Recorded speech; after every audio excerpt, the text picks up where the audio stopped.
وہ بخارا کے باشندوں کے ہاتھ میں بیلچے دے کر عمرہ کے مکانات کی بنیادیں کھدوائی گئی، اور جب تاتاریوں کو یقین ہو گیا کہ اب بخارا میں کوئی کارآمد چیز باقی نہیں رہی تو شہر کے تمام باشندوں کو ہانک کر ایک کھلے میدان میں لے آئے۔ اب کسی کو غلط فہمی نہ تھی کہ ان کے ساتھ کیا ہونے والا ہے۔ ہر طرف عورتوں اور بچوں کی جگر دوز چیخیں سنائی دے رہی تھی، مردوں کی آنکھوں میں آنسو تھے۔ چیختی چلاتی عورتیں زبردستی کھینچ کر مردوں سے علیحدہ کی گئی، بے کس نگاہیں آسمان کی طرف اٹھ رہی تھی۔ ان کی آزادی چھن چکی تھی اور شہر میں ان کے مکانات میں آگ کے شعلے بلند ہو رہے تھے، اور اب ان کی عورتیں بھی ان سے چھینی جا رہی تھی۔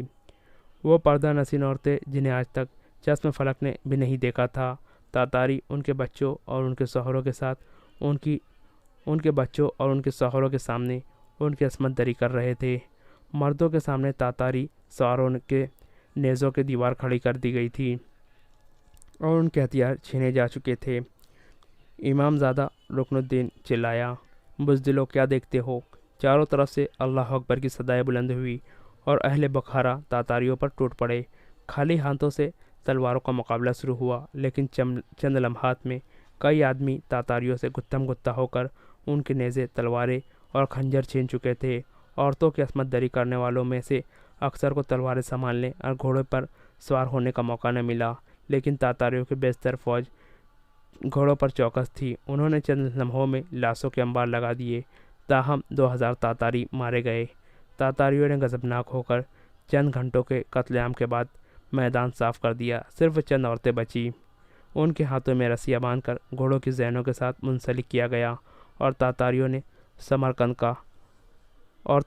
سمرقند کی طرف کوچ کر دیا۔ گھوڑوں کے ساتھ بندھی ہوئی عورتیں زیادہ دیر تک ان کی تیز رفتاری کا ساتھ نہ دے سکیں۔ جب قیدی عورتیں دم توڑ کر گر پڑتی، تاتاری سوار خنجر کے ساتھ ان کی رسیاں کاٹ دیتے۔ چنگیز خان کو بخارا کی فتح کی خوشی سے زیادہ اپنے 2000 آدمیوں کی موت کا افسوس تھا۔ سمرقند دفاعی انتظامات کے لحاظ سے خوارزم شاہ کا مضبوط ترین شہر تھا۔ شہر کی حفاظت کے لیے 1,10,000 سپاہی موجود تھے، لیکن بخارا کی فتح کی غیر متوقع خبر سے سلطان کی رہی سہی خود اعتمادی جاتی رہی، اور وہ چند سرداروں کو شہر کی قیادت سونپ کر بلخ کی طرف نکل گیا۔ فوج کو جن دو بڑی شخصیتوں سے صحیح رہنمائی کی توقع تھی وہ سمرقند میں موجود نہ تھی۔ سلطان کا نوجوان بیٹا، جسے شیر خوارزم کہا جاتا تھا، سلطنت کے شمال مغرب علاقوں میں افواج تیار کر رہا تھا۔ اس نے ایلچی بھیج کر اپنے ضدی باپ سے سمرقند آنے کی اجازت مانگی، لیکن سلطان کی طرف سے یہ جواب ملا، تم مجھ سے زیادہ تجربہ کار نہیں ہو، جب ضرورت ہوگی تمہیں بلا لیا جائے گا۔ دوسرا تیمور ملک تھا، جس نے فوقند کے مارکوں میں سارے ترکستان کو اپنا گرویدہ بنا لیا تھا۔ اس کے متعلق سمرقند کے ہر بچے اور بوڑھے کی رائے یہ تھی کہ وہ 1,10,000 سپاہیوں کے ساتھ تاتاریوں کو میدان میں شکست دے سکتا ہے، لیکن سلطان نے سمرقند پہنچتے ہی اسے بلخ کے آس پاس جنگجو قبائل کو منظم کرنے کے لیے بھیج دیا تھا۔ جب خوارزم شاہ بھی سمرقند سے نکل گیا تو تمام لشکر میں مایوسی پھیل گئی۔ اتابک ملک اور سردار ذاتی رقابتوں کے باعث پہلے ہی مختلف ٹولیوں میں بٹے ہوئے تھے۔ کوئی بااثر شخصیت سر پر نہ ہونے کی وجہ سے اختلاف اور بڑھ گیا۔ محاصرے کے دوران میں چنگیز خان کے بیٹے، جو دریائے سیہو کے کنارے بہت سے شہر فتح کر چکے تھے، قیدیوں کی ایک بہت بڑی تعداد کے ساتھ اپنے باپ سے آ ملے۔ سمرقند کی فصیل بہت مضبوط تھی۔ 12 آہنی دروازے، جن کی حفاظت کے لیے برجوں پر تیر اندازوں کا پہرا تھا، ناقابل تذکیر تھے۔